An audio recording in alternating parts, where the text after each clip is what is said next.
Hi everyone, my name is Vikas Nandwana. I'm a research associate at the Department of Material Science at Northwestern University. So today I'm going to talk about a novel oil spill remediation platform, and we name it OHM Sponge. So I come from Professor Vinayak Dravid's group. So one of the main focus in our research group is the environmental remediation, where we use nanoscale approaches to solve gigaton problems. And you will see in this conference various presentations from the group. Today I will be focusing on the oil remediation, and then we have other members who are presenting on the nutrients and heavy metals also. So when you think about oil spill, the first name that comes to our name is, come to my mind is Deepwater Horizon. But the fact is, oil spills happen every day in some part of the world.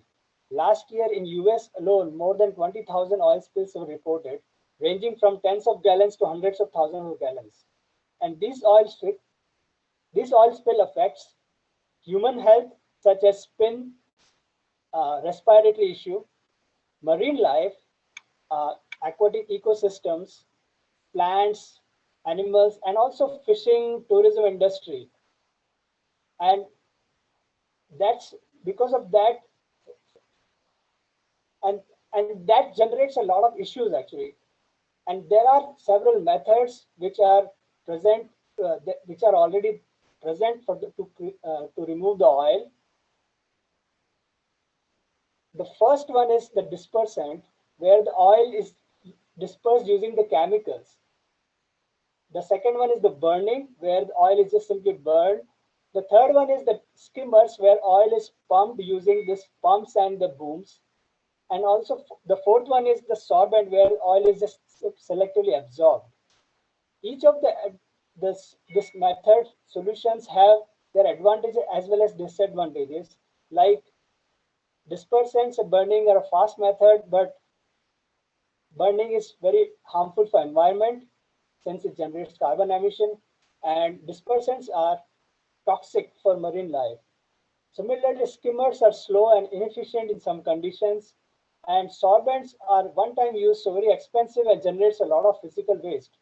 So there's not a single method which is cost-effective or fast or selective, and in a way it's economic or efficient and also eco-friendly.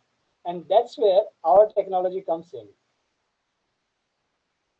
By coating commercially available sponge using a multifunction nanostructures, we have developed OHM Sponge, which is oleophilic. That means it loves oil, and hydrophobic, which means it resists water. So when you introduce this in an oil-water mixture or oil-water interface, it selectively absorbs oil and just repels water. As you can see in the below figure, that water droplets do not enter the sponge, they just make a balls here, and if you see the next, there is oil which is completely absorbed in the sponge.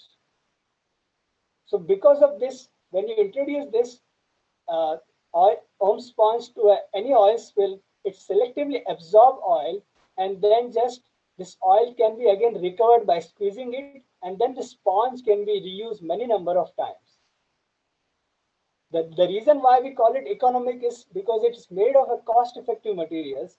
It's made of just iron and carbon kind of coating, and then it's also reusable. So it kind of can be used multiple times, so that reduces the cost effect drastically. It's very efficiently because it's very selective. It selectively removes the oil, and then it can recover the oil also. And finally, it's very eco-friendly because it does not affect any marine life. It does not generate any carbon emission, and also it's made from environmentally friendly methods as well as materials. So the way we make the sponge is we just take any base sponge. The sponge could be polyurethane, cellulose, melamine, or any other porous material, and then we dip coat in this nanocomposite slurry, which is made of a graphitic carbon and iron based nanostructures. And that's how the OHM sponge is formed. So on a simple strand of a basic base polyurethane sponge, there is a very thin coating of a nanocomposite which looks like this. This is the transmission electron microscope TEM graph, and you can see the composite has a layered structure of graphitic carbon as well as the magnetic nanostructures, and that coating basically makes it more functional, the sponge. So here on the right side, you see the characterization plot. Figure A and B are the scanning electron microscope image, where figure A is basically just a blank polyurethane sponge, and figure B is the coated sponge, where you can see a very thin coating of a nanocomposite. And then figure C and D are the cross-section transmission electron microscopic image, where the coating can be seen. The approximate thickness of this coating is around 1 micron, less than a micron, and that is because of just this thin coating. It changes the overall function of the sponge. Figure E is the electron diffraction pattern, and figure F is the X-ray diffraction that confirms the presence of this iron oxide and the carbon in this composite. So that is how it works. Unfortunately, I could not show the video, but here what you see is that there is a oil, red dyed oil. When you put that in on a on a water surface, it makes like this kind of a circle, and then when you add OHM sponge to it, it selectively absorbs this oil, and then just you can then squeeze it out and reuse a multi number of times. Not only that, it can remove the oil also below the surface of the water. So here is the chloroform, which is heavier than water, so it settles down. And when you introduce the OHM sponge, it can selectively absorb. It does not absorb any water. It just take the chloroform and take it away.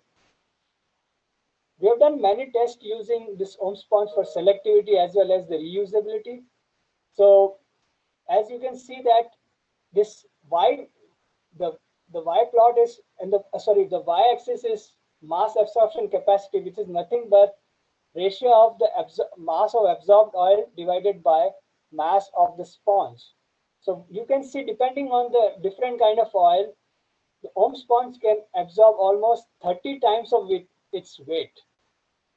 And we have used all sort of synthetic and processed oil from hexane to pump oil, and we have seen it goes from 20 to 30 times of its capacity. The bottom plot is the reusability plot, where we have squeezed it and reused it again.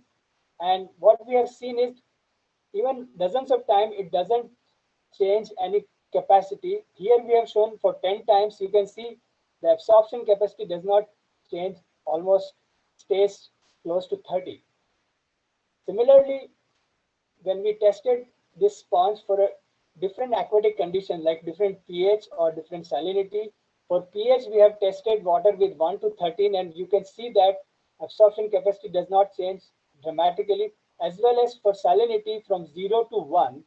While the ocean salinity is 0.6 molar, we have tested up to 1, and we have seen there is no significant change in the capacity and mass absorption capacity there also.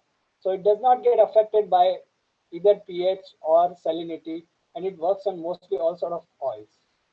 After this, we have tested crude oil. So we have acquired some crude oil from some of our collaborators of Chevron, and we tested 5 crude oils with different viscosity, which differs in viscosity as well as density. And what we see here is it works on all sort of crude oil, whether it's a West Texas, which is the very less viscous, to Azerbaijan heavy, which is very highly viscous oil. It works on all oil. The number depends, the capacity changes because the change in the viscosity of the oil.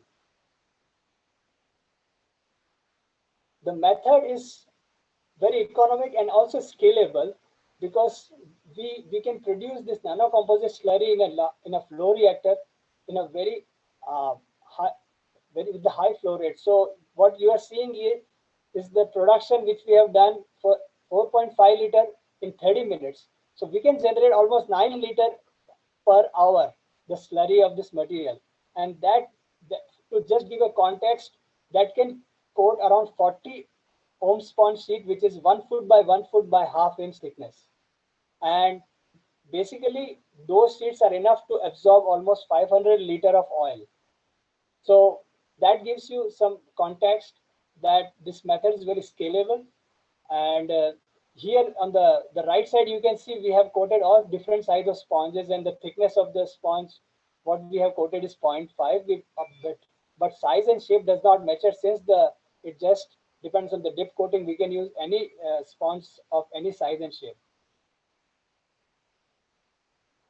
To get this external validation, we have recently visited Olmsted facility, which is the largest oil spill response testing facility in North America.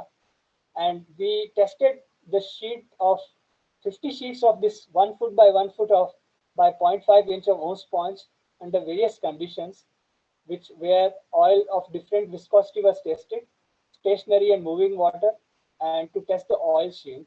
And home sponge result were obtained at Olmsted were similar or even better than the laboratory conditions. So this is the largest water tank to generate real world applications for the home sponge. And we are quite happy that we kind of passed their test also. So this is just some media coverage in the last few months. Home sponge have received, especially we were very fortunate to get featured by the National Science Foundation, and they created a video also, and I can share the link with everyone about that video, as well as the Science Daily, CNDN, on other international media also covered, from Forbes to Wall Street Journal and Guardian. About 3 minutes left. Sorry, how much? About 3 minutes left. Okay, that's good. So now what I would like to say is, not only it's a solution, we are developing this as a platform, actually, home sponge. So the idea is, it just is not limited to oil. Basically, we can coat any sponge with, if we modulate the coating on the sponge, we can selectively absorb other pollutants which are present in water, soil, and air.